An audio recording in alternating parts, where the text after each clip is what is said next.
Hey guys, we are getting to the nitty gritty. I'm so excited about this. So for the past few weeks, we've been discussing all of the possible root causes for cognitive decline, dementia, and Alzheimer's disease. We've talked about the individuality of this condition and how, for some people it could be insulin resistance, other people it could be toxin overload, in other people it could be a genetic component plus the environment plus bad diet, inflammation. We've talked about all the possible root causes of cognitive decline and how each individual person needs to really reflect on which specific root cause is affecting them the most in order to develop a plan, an action plan to address all of the possible root causes that is affecting you as an individual. But today we are finally getting to the real nitty-gritty of this condition and talking about diet. So a lot of the information that I give to you today is going to be surprising because it's the exact opposite of what we've learned when we were younger. So if we can go back in our minds to when we studied the food guide pyramid, and you can remember that the biggest portion of that food guide pyramid was that bottom part that was all of the carbohydrates, like breads and pastas and rice and all the foods that are at the bottom of that pyramid. When we were younger, when we used to study this, it's the exact opposite of what we should be doing. So let's flip that on its head. And what really should be at the bottom, the biggest component of what we eat is fat. Yes, it's so crazy because fat is the component of our diet that we were taught is like the worst thing for us to eat. And unfortunately, that was the wrong information. And even the FDA and the USDA they're taking their steps backwards, and they are, taking back those words that they gave us years and years ago, and they are taking back those limitation on the amount of eggs that we're supposed to be eating and the amount of fat and cholesterol and things like that. And the reason is because when we can train the brain to use fat as fuel instead of carbohydrate, number one, it helps the brain think more efficiently, and number two, we then can avoid the sugars and the carbohydrates that cause insulin resistance, diabetes, heart disease, and oxidative stress and inflammation to the brain. So let's start now. The farther along you might be in the process of cognitive decline, dementia, and Alzheimer's, the more strict that you will need to be. So I know that there's a lot of differing thought processes and opinions on the ketogenic diet. However, I like to take out the emotion and the opinions because it's not about your opinion. It is about the science and the research. Good research done on human beings, not on animals or in dishes, vitro. But real studies on human beings. And what we are learning is that if you are farthest along in Alzheimer's disease and you are able to get into ketosis, then you can begin to reverse the cognitive decline and reverse the Alzheimer's disease. Now, I don't recommend using the ketogenic diet in a way where you're just eating all butter and all red meat and all, bacon. We really do want to include healthy fats like avocados and nuts and fatty fish. And we want to include fiber. We absolutely want to make sure that we are meeting our daily need for fiber, which comes from our cruciferous vegetables, our non-starchy vegetables. And then we even do have to include sources of resistant starch in order to feed the bacteria in our gut, things like legumes and onions and garlic and dandelion greens, all of these flax seeds, green bananas. These are the resistant starch that will feed the bacteria in our gut, so that even though we are eating a more fat diet, less than carbohydrate, we are still including healthy foods to feed the gut microbiome. So that was a lot of information there. If you are not as far along as real Alzheimer's disease diagnosis, then you might not necessarily have to get all the way into ketosis, and just cutting back on your carbohydrate enough so that you can better control your blood sugar. That might just be enough for you. But again, this is a very individualized approach, and each person has to figure out what is best for them. And that is where you might want to consider working with a healthcare professional to teach you, number one, to decide what is appropriate for you, and then number two, to teach you exactly how to implement these dietary changes. But really, the base of that food guide pyramid should be those healthy fats. Then we want the non-starchy vegetables, like cruciferous vegetables, all of our green leafy vegetables. And then we want our resistant starch and our prebiotics. So those are the foods I just mentioned, like the flax seeds, the asparagus, mushroom, onion, garlic. I'm reading my list here. Dandelion greens, artichoke, and green bananas.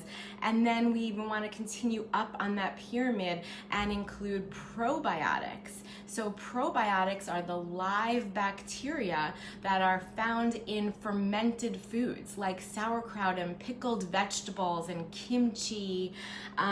So these dietary recommendations that I'm making, they kind of sound awkward, right? They're not exactly what you've been eating your whole life, but these are the components that are going to feed the good gut bacteria. They're going to help you control blood sugar and prevent insulin resistance. They are going to feed the brain and help the brain think more efficiently when it uses healthy fats instead of carbohydrate. And it's also going to reduce the inflammation and the oxidative stress that is one of the root causes for Alzheimer's disease and cognitive decline. So the next component of this that I wanted to mention is intermittent fasting. Another great tool to help you better control blood sugar, prevent that insulin resistance. Again, those are other root causes for Alzheimer's disease. So to what extreme do you need to take the fasting? Starting out, do it like this. Do 4 to 5 hours in between each meal and 10 to 12 hours over the night. And little by little, increase the amount of hours that you make it throughout the night. What I do recommend is, instead of eating later in the day in order to increase that nighttime fasting, eat at the same time every morning, maybe by 10 a.m. in the morning, but reduce the time in the afternoon that you finish eating. So start to eat dinner earlier and have more hours over the night between dinner and breakfast, keeping breakfast at the same time every day, but really just reducing that time in the night where you finish eating. And little by little, so you might start out with 10 hours over the night, then increase to 12, and then include a day in the week where you go to 14 hours, but you keep the meals during the hours when you're eating the same. So the same 3 types of meals, the same amount of food. We don't want to overeat just because we're fasting, but really little by little include an extra day in the week where you do a 14-hour nighttime, and then a day in the week where maybe you're able to push it to 16 hours. Now, if you have a problem controlling blood sugar and your blood sugar drops while you're fasting, then work with a healthcare professional to learn how to implement this type of diet, because I certainly don't want to make any recommendations that is going to, cause somebody's blood sugar to drop too much. So please, if you know that you do experience hypoglycemia, then work with a professional to slowly implement this type of diet. Okay, so we talked about the food guide pyramid, we talked about fasting. Another component to healing and reversing the Alzheimer's disease and preventing cognitive decline is supplements. Now, supplements, I really do recommend that you work with a professional to understand which ones are appropriate for you, and also learn to pick ones that are of high quality, that have been tested for their purity and their quality, and that they don't include ingredients that you don't want. These are not things that you should just go out and purchase at the store over the counter because you've heard that curcumin is good for you or omega-3s are good for you, because you can easily, number one, that might not be true for you. Everybody is individual, and we really do need to look into you as a person, your genetics, your biologics, and understand what is appropriate for you. And number two is, you could be purchasing supplements that possibly are not pure, or possibly have contaminants, or don't contain the ingredient that they put on their label. So this is an important area that I don't really like to just throw out recommendations for supplements, because I don't think that everybody should just go run and sort of get the same ones.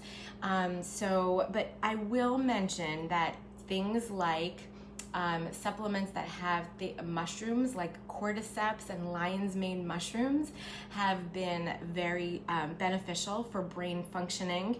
Curcumin and sulforaphane and resveratrol are some components that you may have heard that could be helpful for brain and for lowering the inflammation that the brain is experiencing in Alzheimer's disease. Green tea pre and probiotics may be used. For some particular people, you might have to do a little bit of a detox protocol in order to detox yourself from some sort of environmental toxin that is the root cause of your cognitive decline. So that is an individual situation where that could be, if that's your individual root cause, then that can be used as a protocol. Melatonin can be used for good sleep. That's also a really healthy antioxidant that your body uses in the night to reduce inflammation, so that's a good one. Making sure that you're replacing any vitamin deficiencies. So vitamins A and D and K and magnesium, is the mineral zinc. So these are some supplements that could be considered as part of your protocol. However, again, this is very individual. I would not go out and run and get these things unless you speak to somebody who can really understand what you as an individual is dealing with and knows exactly the dose and the brands and the right, ones that are perfect for you. So that was tons of information. We talked about the food guide pyramid being flipped upside down from what we learned when we were younger. Fat should be the main component of what you're eating versus the least thing that we learned when we were younger. And we should really work on cutting back on the carbohydrates, which again is the opposite of what we learned many years ago. Including those prebiotics and probiotics to feed the good gut bacteria, and even possibly considering intermittent fasting, but tiptoe into that slowly, and certainly work with a healthcare professional if you are experiencing low blood sugars at any time during that fasting period.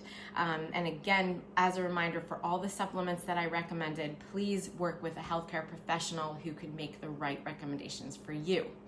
So I hope that you found this information helpful. I really look forward to reviewing everything that we talked about over the past few weeks next week in our last conversation on Alzheimer's and cognitive decline. Have a great week, everybody, and I'll see you next time.